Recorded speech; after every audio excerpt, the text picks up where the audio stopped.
Thanks for having me. This is totally out of my comfort zone, but I'm super excited to be here and talk to you guys. Um, because in order to reach my goals, that's what I have to do. I have to step out of my comfort zone. And honestly, when I signed up to be a coach, I signed up for the discount. I didn't see the opportunity I had in front of me. I didn't know what I could accomplish. And Stacy told me the whole time, just hit Emerald, just hit Emerald. That's what you have to do. And so that's what I did. And then when I hit Emerald, I got comfortable because I did what I was supposed to. I hit that goal. And so then what? So I stayed at Emerald for almost an entire year. And it was after Summit. Summit was a big game changer for me just because my personal journey has been very changing from the inside out. I've always been a skinny girl, so my transformation, while it is great, it's not the most amazing out there. My transformation is more from the inside out. And when I was at Autumn's feet, working out with her, it was amazing. It was like I looked at myself and I was like, oh my gosh, I am here. Like, look what I did. And I think that at that point, for me, there was a change. Like I realized what I was a part of and what I could accomplish. And from there, I am very much a Ruby. I go for goals. Like, so Stacy said, hit Success Club 5. So pretty much from the day I signed up, I hit Success Club 5. I missed it 1 month. And I did that because she told me. She said, this is what you have to do. So that's what I did. I set goals and I make it happen. That's just my personality. That's just who I am. But I got so caught up in that, I wasn't doing the daily work that I needed to do in order to reach that. I would wait and wait and wait, and then I'd push really hard at the end so that I could crush that goal. And I realized I was getting burnt out. I was getting burnt out on the busy work, on the little things that I needed to do, on the cute little graphics I needed to make, on this and that and the other. And I was losing my heart in this because, like I said, I signed up for the discount. I didn't sign up to build this business. I signed up because I loved what it did for me. And if I could help 1 or 2 people, awesome. But when I realized the impact that I was making, when people started messaging me and saying, Diedra, I can't thank you enough. You are changing my life. And when I realized that I was helping other people the way that Stacy helped me change from the inside out, I realized that's what I wanted to focus on. I was done pushing for those goals. Do I still push for them? Absolutely. Do I still hit them? Absolutely. That's my personality. However, I knew I needed to take it a step back and stop focusing on hitting those goals and instead focus on leading with my heart. I wanted to let God speak and work through me because all I wanted to do was help people. I knew because I prayed when I got stuck and I was like, is this what I'm supposed to be here doing? Like, literally, I'm on Facebook being a health and fitness coach to random people I don't even know. Like, is this what my life is supposed to be? And I would ask, because I just, you get in those spots where you have doubt in yourself and you just don't know. And every single time I've asked, he's answered. And he doesn't just answer like, hey, yeah. It's like people flood my inbox and thank you, thank you, thank you. I can't do this without you. I need you. And it's so overwhelming, but it's so beautiful because it made me realize that this isn't just a, clock in, clock out sort of thing. I literally have people's health, their lives are in my hands. What I'm doing is literally changing them. And if I don't take that seriously, if I don't lead with my heart, if I don't help them the way they need helped, and I focus instead on those numbers, and I focus instead on doing the busy work that I need to get by, that's when I lose my heart for helping others. And I don't want that. I want to help others. I want to change others. And so when I put myself out there in my own journey, when I share my struggles, when I am being vulnerable, it allows me to lead with my heart. It allows me to speak from my heart. And it shows other people that I'm real.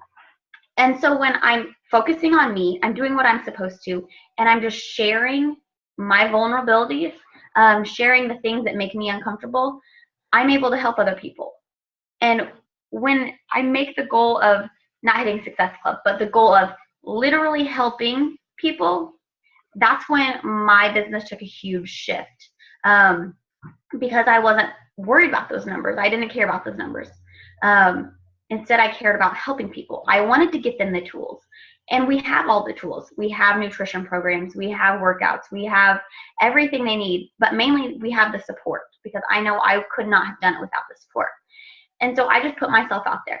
Like I told you, I'm very much an introverted person.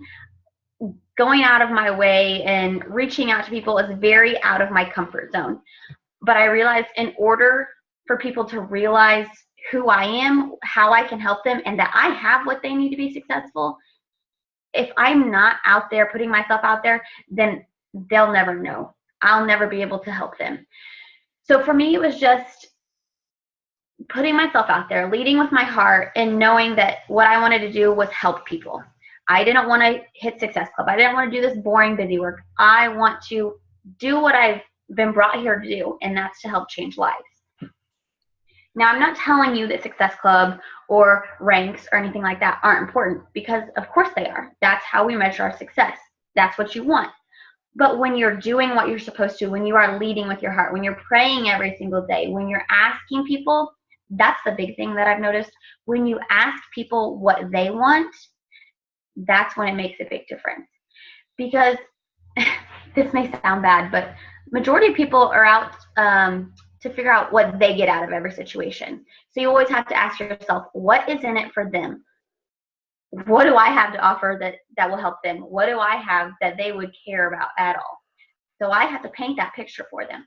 I have to ask them what they need, what their goals are, how I can help them, and then show them that I have all that. If they struggle with food, awesome, I have nutrition.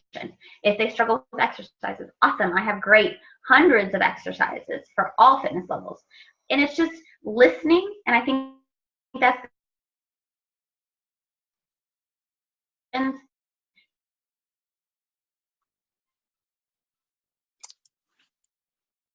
this is their real, just, oh, we're going to hook you up with a challenge pack and I'm never going to talk to you again. Absolutely not. You have to be there with them, and you have to lead with your heart. You have to stand by their side. You have to hold their hand if they need it, because you're working with real life people right here. And I think when I got caught up in those numbers, I forgot that. And I forgot these people don't care about the numbers. These people care about me changing their life. And so that's what I have to do. Like I said, there is a ton of busy work we can do every single day. We're supposed to post 3 to 4 times a day. We're supposed to do this. We're supposed to do that.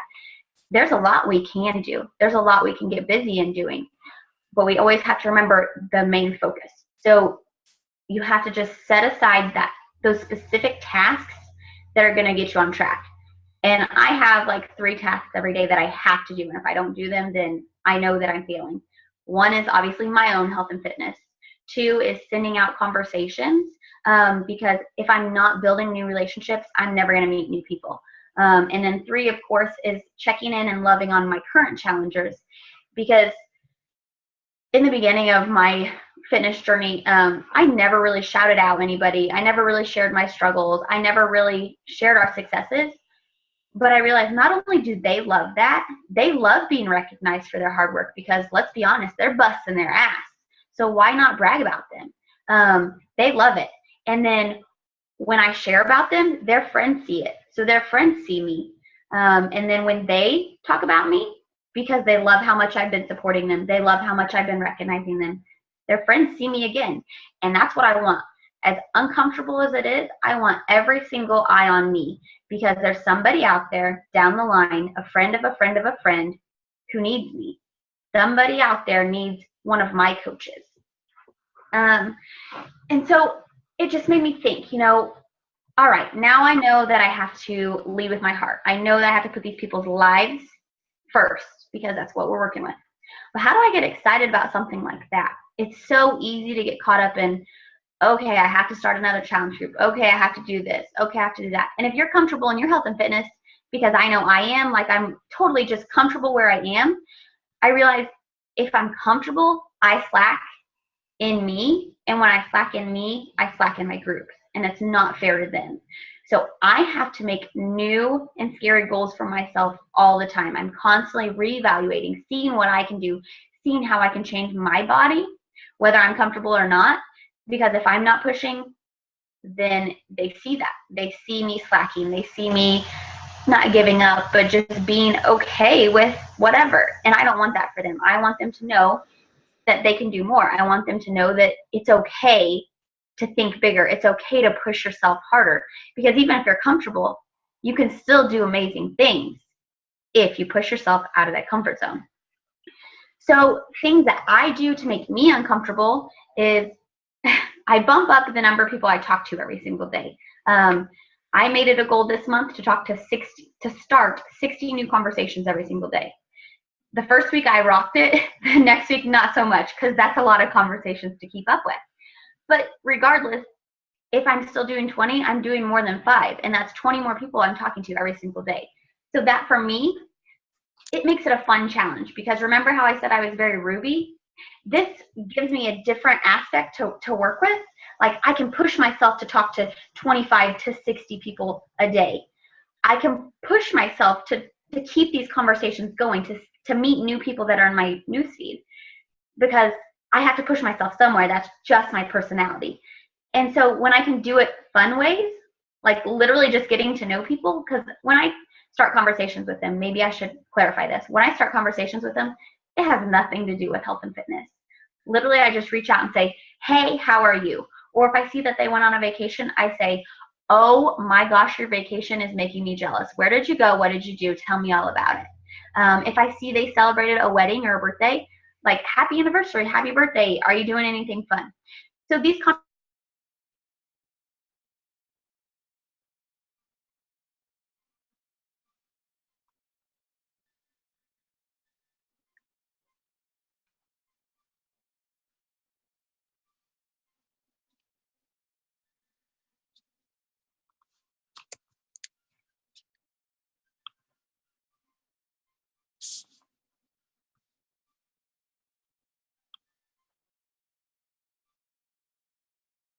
reach out to them. I know to talk to them. I know to check in on them, because somebody's telling me, we need to check with them. So prayer is definitely a big one in mine. I'm just making sure I'm hitting all the notes I wanted to talk about. Another thing that I've done, because I'm at my goal weight loss, I'm totally okay.